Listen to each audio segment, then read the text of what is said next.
I'm curious your reaction when you saw the Pro Bowl rosters. Yeah, I was hot, but you know the receivers that got picked, they're all great players. But I was hot. Yeah, does that burn you like the draft thing back in the day? I guess. I mean, I was pissed. I mean, yeah, I guess I didn't do enough during the season, so I got to go harder.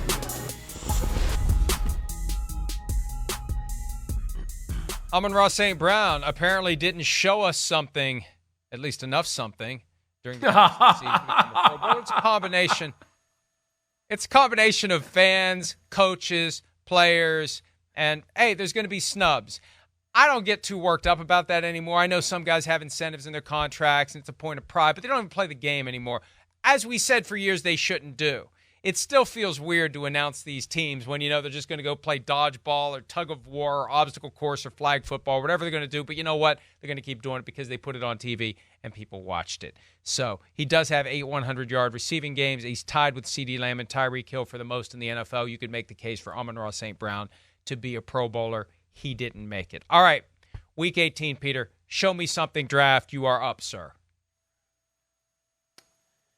Mike, there are 1,000 show me somethings this week, but the biggest one is show me something Jalen Hurts. I want to say show me something Philadelphia Eagles, but I say Jalen Hurts because there are times when, as the quarterback of the team and as the leader of the team, you have to come out and you have to play like it's the most important game of the year. And the Philadelphia Eagles have to play like this is the most important game of the year. Because very simply, their margin for error is 0. Not that this game means much of anything, really, but they have to play to try to get back on track so they're not going to be one and done in the playoffs. Show me something, Jalen Hurts. Show me that this season with the Eagles does not go up in flames. Show me something Baker Mayfield. I was disappointed by the showing from the Buccaneers collectively at home last weekend against the New Orleans Saints. It's very simple for Tampa Bay this weekend. Go to Carolina, one of the places where Baker Mayfield called home in 2022. Get the win and win the division and cement, quite possibly, a case for Comeback Player of the Year and also a big contract either from the Buccaneers or someone else, or worst case scenario, franchise tag and $35 million, something we never thought Baker Mayfield would see again. He has brought himself to the brink of a complete turnaround. He's earned it. He deserves it. He's an opportunity to show us, his team, and everyone that he belongs in the NFL. You don't finish the job, though, without going to Carolina, beating the Panthers, and possibly getting David Tepper mad enough that he throws a drink on someone again. Show me something Mason Rudolph. And look, the Steelers might not make the playoffs. In fact, odds are that they're not going to make the playoffs. But Mason Rudolph has done not a good job, but a great job in saving the Steelers' season. And I don't care what anybody says about, well, the Steelers should win this game. Lamar's not playing. This guy's not playing. All these guys. Kyle Hamilton's not playing. All these guys. However, I'll just make one point about where the Steelers are right now. They have ensured the 964th consecutive non-losing season for Mike Tomlin, but they should be about more than that. They should be about going into Sunday, putting pressure on other teams right now to make sure they do everything humanly possible to make the playoffs. That starts with Baker Mayfield at 4:30 Saturday afternoon Eastern time. Not Baker Mayfield, excuse me. I was thinking of Mayfield. That starts with Mason Rudolph. Show me something, Mason Rudolph. Beat Baltimore at the Big Crab Cake. Show me something, and I can't believe I'm saying this in the year 2023. Show me something Carson Wentz. Second overall pick in the 2016 draft. Got a big contract from the Eagles. That's a good one. Was on track to be the league MVP in 2017. He gets an opportunity. This is an opportunity. A guy who was forgotten, a guy who was overlooked, a guy who we periodically, some reporter out there doing a favor for his agent, mentioning his name on a platform somewhere just so we all remember he still exists. Finally, the Rams throw a flyer. He's a safety net behind Matthew Stafford, and now he gets a chance to start a game, gets a chance to play wire to wire, gets a chance to show that if Stafford would get injured during the playoffs, maybe he can come in and get it done. And it gives him an opportunity, Peter, to be a guy who doesn't have to wait until November next year to end up on a roster. Maybe he's a guy that gets an opportunity to go somewhere and compete right out of the gates in the 2024 offseason. It's on him. It's his chance. Show me something, Carson Wentz. Show me something, Tua Tagovailoa.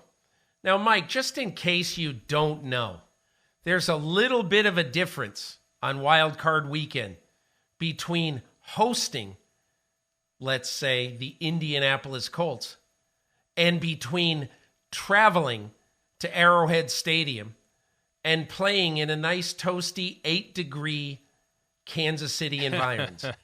So, in part, this is in Tua Tagovailoa's hands. He needs to score 30 points on Sunday. That's what he has to get in his head. We have to make plays. Even if we got a 14-point game, 14-point lead early, it doesn't matter.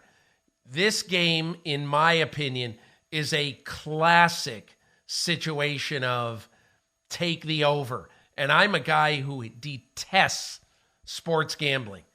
But there's going to be a lot of points scored in South Florida on Sunday night. Tua Tagovailoa has to make sure he does everything in his power to see that the Miami Dolphins win this game, win the division, and will be home on Wild Card Weekend. Show me something, entire Minnesota Vikings organization. What we saw on Sunday night was an embarrassment in the home finale. It was a debacle. It was like the Vikings didn't even show up. Now, was it because they went with Jaron Hall instead of Nick Mullins at quarterback? That may have something to do with it. But this team has been sinking down the stretch. 3 straight losses. They almost beat the Lions on Christmas Eve. They have a chance to go into Detroit and get a win. And there is a strange sort of way that the planets line up, and it's not all that crazy. Vikings win. Packers lose to the Bears.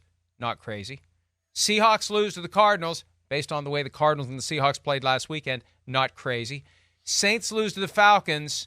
Not crazy. There is, very well done. Very well done. There's a chance that the Vikings get in and go to Dallas and get destroyed next weekend. But just for pride, the past 3 weeks have been bad for the Vikings. Sunday night was the low point. You don't want to have your low point on New Year's Eve. This is a chance to restore a little pride. They got a 3% chance of getting in. It's not all that crazy that they earn the right to go to Dallas and lose 40-3 to the Cowboys. But they just need to have a closing argument to the season better than what we saw on Sunday night. Don't get killed in Detroit. At least make it close. At least make it interesting and maybe win the game.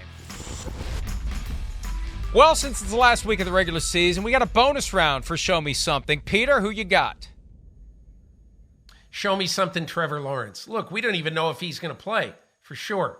But you have to figure, after being limited in practice Wednesday and Thursday, that he's going to give it a go. And again, look, I don't mean this a referendum on the future of Trevor Lawrence. Whatever happens Sunday, he's the quarterback of the long term. However, Trevor Lawrence since Halloween, 10 touchdowns, 8 interceptions. You can't put it all on injury. At some point, the franchise quarterback has to play like the franchise quarterback. Hopefully Sunday in Tennessee. Show me something, Trevor Lawrence. Show me something, Kyler Murray. This week, Cardinals coach Jonathan Gannon said there's no doubt Murray will be back next year. They got a chance to knock out the Seahawks. They made things uncomfortable and beat the Eagles last week. Maybe they can do it to the Seahawks on Sunday. Show me something, Kyler Murray. That's it for today. Enjoy the games. See you Monday. Hi, it's Mike Florio. Thanks for watching PFT on YouTube. Hit subscribe for the latest news and analysis from Pro Football Talk.